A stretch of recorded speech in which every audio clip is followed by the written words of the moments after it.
Sr. Dom Ivo Scapolo, bem-aja pelas palavras que dirigiu a Portugal e aos portugueses. Permita, Vossa Excelência Reverendíssima, que me associe aos votos e apelos reiteradamente expressos por Sua Santidade o Papa Francisco à paz, à solidariedade e à justiça internacional. E, sobretudo, sublinha esse momento inovidável para todos nós, que foi a Jornada Mundial da Juventude. Excelências, foi há 50 anos que Portugal escolheu a descolonização, a democracia, o desenvolvimento, a começar na Europa, onde nascera, sem nunca esquecer todos os demais continentes e oceanos. Foi há 50 anos que Portugal escolheu a descolonização, pondo fim a um império colonial de 5 séculos, feito de sucessos e de fracassos, de língua universal, descoberta científica, cultural e humana, mas também de exploração, escravidão, imposição injusta e tantas vezes opressiva. Com ele aprendemos como é passageiro o poder deste mundo, como fomos uma potência territorial e económica mundial e deixámos de ser, como é ilusória a visão de que há povos ou pátrias eleitos e povos ou pátrias condenados. Como a fé tanto pode ser inspiradora, como pode ser violentadora. Como o conhecimento tanto pode ser usado para libertar, como ser empregue para espezinhar.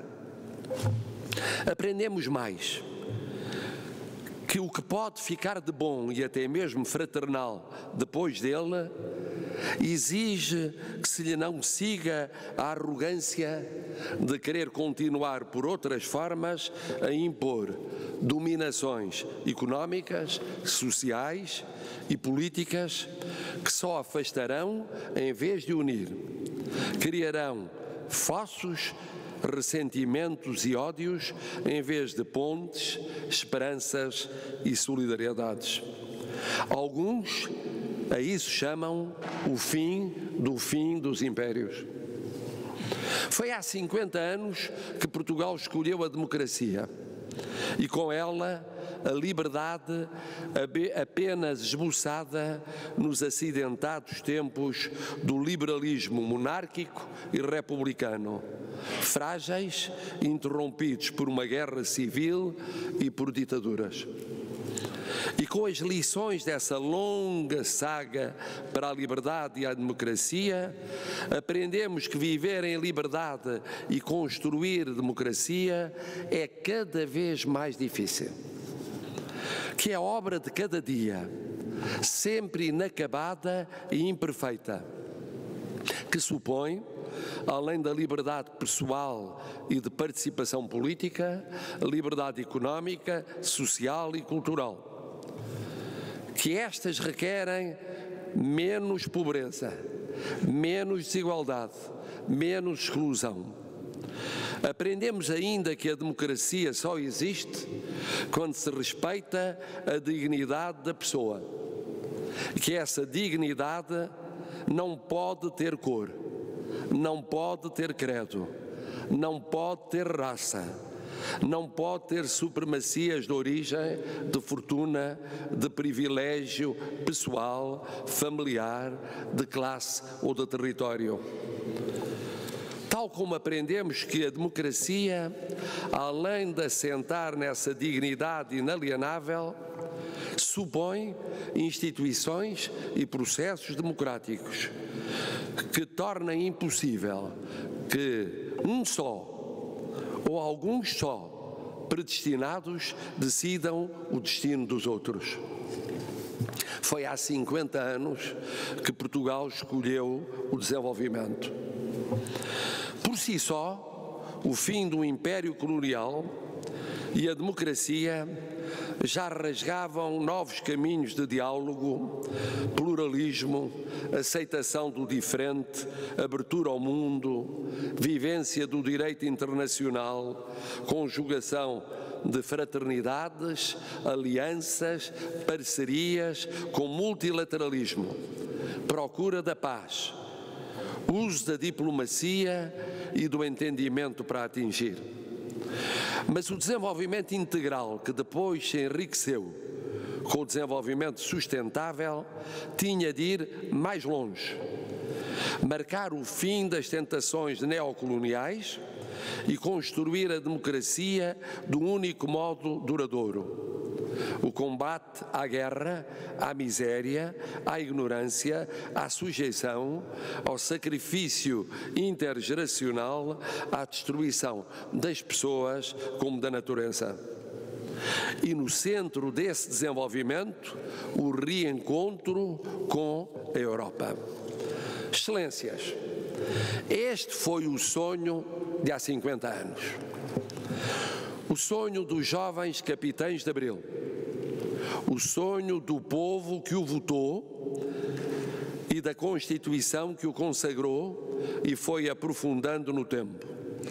Constituição que me honro de ter aprovado naquela idade em que é mais saboroso sonhar novos futuros.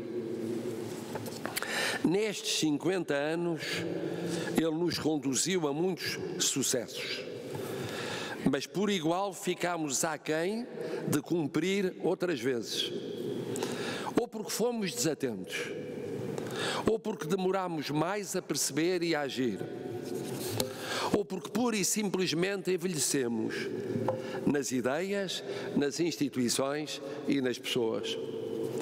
Mas 50 anos passados, valeu a pena o que sonhamos e valeu a pena muito do que realizamos. Após o Império, na democracia, na Europa e no mundo. Cá dentro e no universo, na nossa portentosa diáspora, na nossa política externa e de defesa nacional, sempre fiel aos mesmos valores da política interna. Não prescindir da dignidade da pessoa concreta de carne e osso. Não aceitar a violação de valores e princípios essenciais da ordem jurídica internacional. Não sacrificar fraternidades por causa de resquícios do império que passou.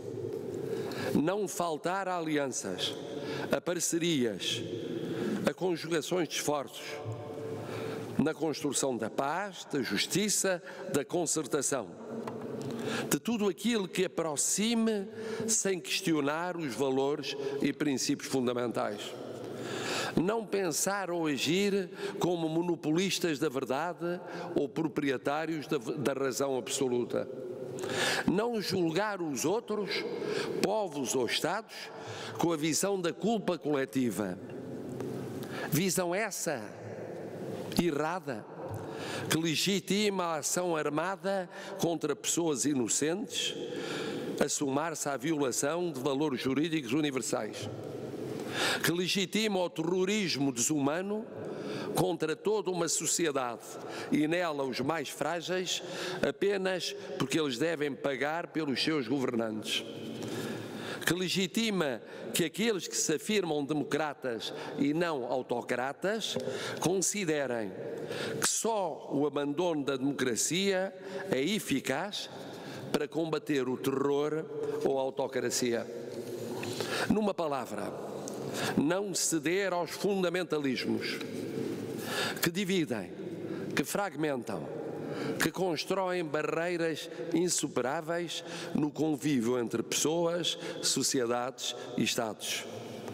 Sabemos que é uma exigência muito difícil em tempos de emoção e não de razão, de envelhecimento das instituições, não do seu rejuvenescimento, de enquistamentos e não de aberturas, de ressentimentos, de vinganças, de complexos históricos, não de vontades, promessas e apostas. Mas não desistimos, não desistiremos. Em quase 900 anos de vida, já vimos tantos sacrifícios do essencial por precipitações de um momento, que importa não repetir esse erro, que é o de confundir o fugaz com o efetivamente duradouro. Que este 2024 seja para Vossas Excelências, para os vossos chefes de Estado, para os vossos Estados e, sobretudo, para os vossos povos, mais repleto de felicidades do que de provações. É o meu desejo caloroso em nome de Portugal e dos portugueses.